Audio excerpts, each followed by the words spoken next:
Hello friends, मैं मेहराब शेख आपका स्वागत करता हूं अपने YouTube channel Apex Study English Tech Gyan में। दोस्तों, आज के वीडियो का टॉपिक है रॉन्गली यूज्ड वर्ड्स। ठीक है, आज हम डिस्कस करने वाले हैं जो सेंटेंसेस होते हैं उनमें कभी कभी कोई ऐसा वर्ड यूज़ होता है जो रॉन्गली यूज्ड होता है, जिसकी वजह से सेंटेंस ग्रामेटिकली भी रॉन्ग हो जाता है और कभी कभी मीनिंग वाइज भी रॉन्ग होता है। तो आज हम ऐसे ही कुछ गलत शब्दों का इस्तेमाल जो वाक्य में होता है उसको देखने वाले हैं।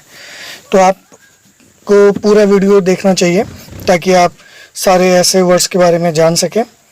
और इससे पहले मैं वीडियो शुरू करूं, आपने अगर मेरे चैनल को सब्सक्राइब नहीं किया तो प्लीज़ सब्सक्राइब करें और साथ ही साथ बेल आइकन को भी प्रेस करें।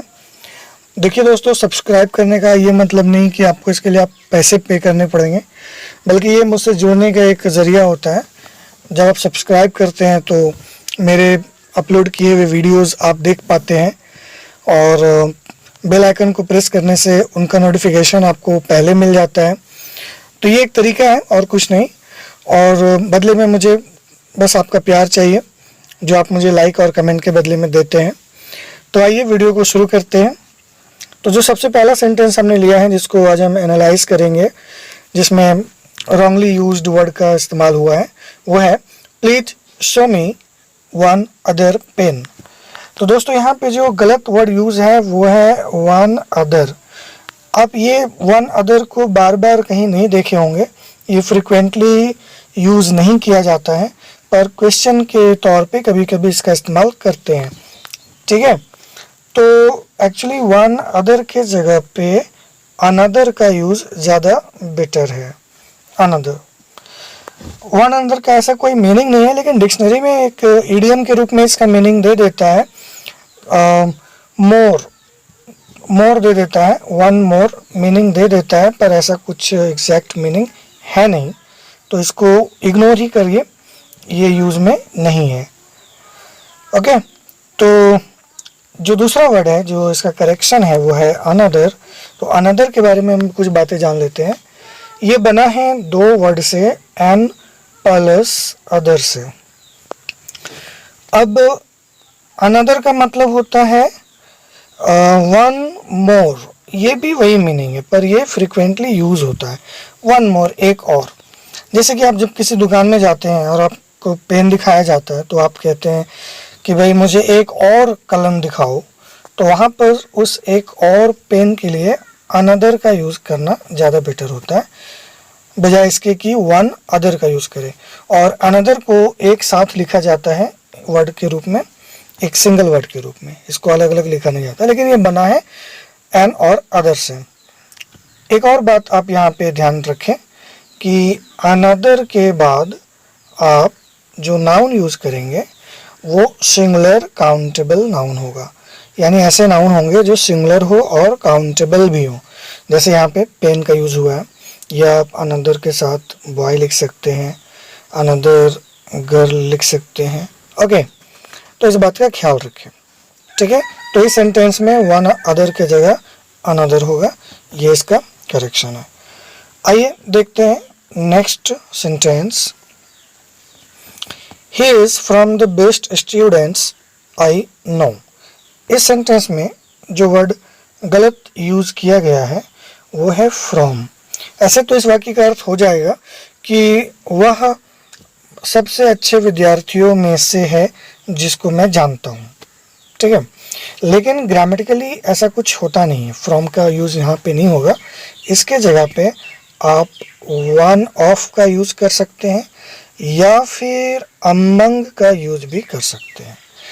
तो होगा he is one of the best students I know, या he is among the best students I know. तो यह सिंपल फंडा है कि जब हम किसी एक व्यक्ति को पूरे समूह में से दिखाते हैं कि वो समूह में से एक है, तो समूह के पहले वन ऑफ या अमंग का यूज करें। क्लियर? तो इसको आप याद रखेंगे। ऐसा कभी आपको ट्रिकी क्वेश्चन मिल गया तो आप पकड़ लेंगे कि यहाँ पे गलती क्या है। क्लियर?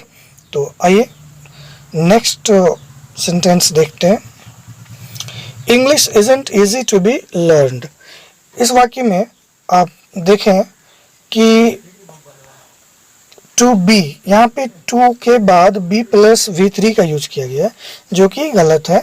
तो ये बी लर्नड नहीं होगा बल्कि सिर्फ लर्न होगा। ये कैसे होगा दोस्तों, यही समझना है।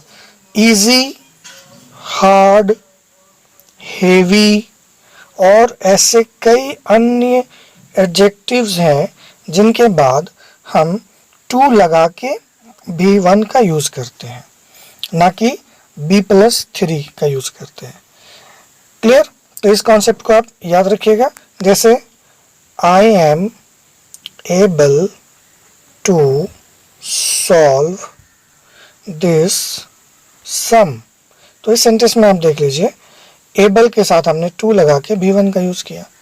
तो ऐसे बहुत सारे वर्ड्स हैं जिसमें हम एडजेक्टिव वाले वर्ड्स हैं जिनके आगे हम 2 + B1 का यूज करते हैं। अगर आपको और बेसिक में जानना है तो ग्रामर में एक चैप्टर होता है नॉन फिनिट, इसमें आप जाकर देख लीजिए, आपको लिस्ट पूरी मिल जाएगी जिसमें कौन कौन से एडजेक्टिव हैं जिनके बाद 2 + वर्ब का पहला फॉर्म यूज होता है।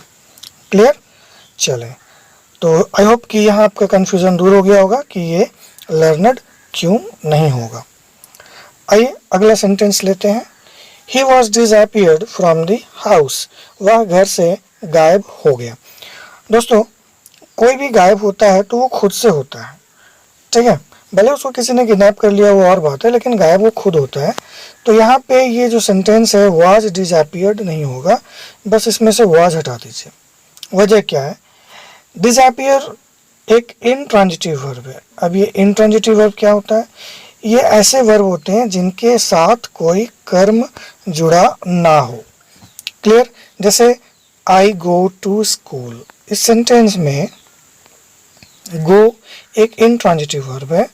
एक्चुअली इस सेंटेंस में क्या गो इंट्रांजिटिव वर्ब ही है क्योंकि इसके बाद कोई ऑब्जेक्ट नहीं है। आप कहेंगे टू स्कूल क्या है? तो ये होता है एडवर्ब ऑफ प्लेस, ना कि ऑब्जेक्ट। तो हम पता कैसे लगाते हैं कि किसी सेंटेंस में ऑब्जेक्ट है, वर्ब के बाद ऑब्जेक्ट है कि नहीं है? तो उसके लिए आपको दो सवाल करने होते हैं। एक तो सवाल व्हाट से आप करें और दूसरा होम से करें। अगर आपको इन दोनों में से किसी एक का भी जवाब मिलता है तो समझ जाइए कि उस क्रिया का ऑब्जेक्ट है, और अगर नहीं मिलता है तो ऑब्जेक्ट नहीं है। वैसे मैंने भी सेंटेंस लिखा था आई गो टू स्कूल, तो इसमें गो के साथ हमारा जो टू स्कूल है ये कोई ऑब्जेक्ट इसलिए नहीं है क्योंकि जब हमने पूछा गो के बारे में कि आप क्या जाते हैं तो स्कूल उसका जवाब नहीं है। या हमने पूछा कि आप किसको जाते हैं, अगेन स्कूल इसका जवाब नहीं है।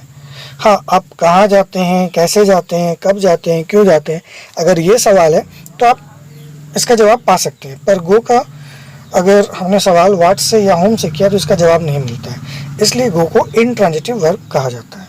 तो ऐसी क्रियाएं जिनके आगे ऑब्जेक्ट ना हो वो इंट्रांजिटिव वर्ब है।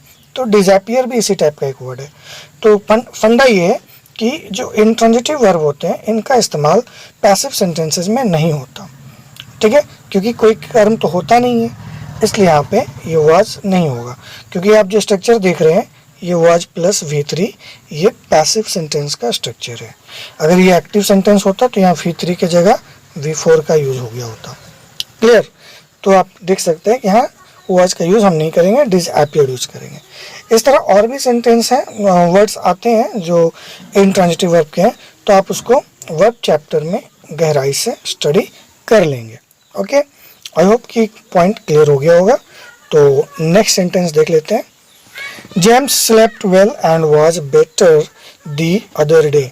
देखिए यहाँ दोबारा अदर का यूज हो गया। चलिए कोई नहीं, इसको भी देख लेते हैं कि जेम्स अच्छे से सोया और वह बहुत अच्छा था अगले दिन।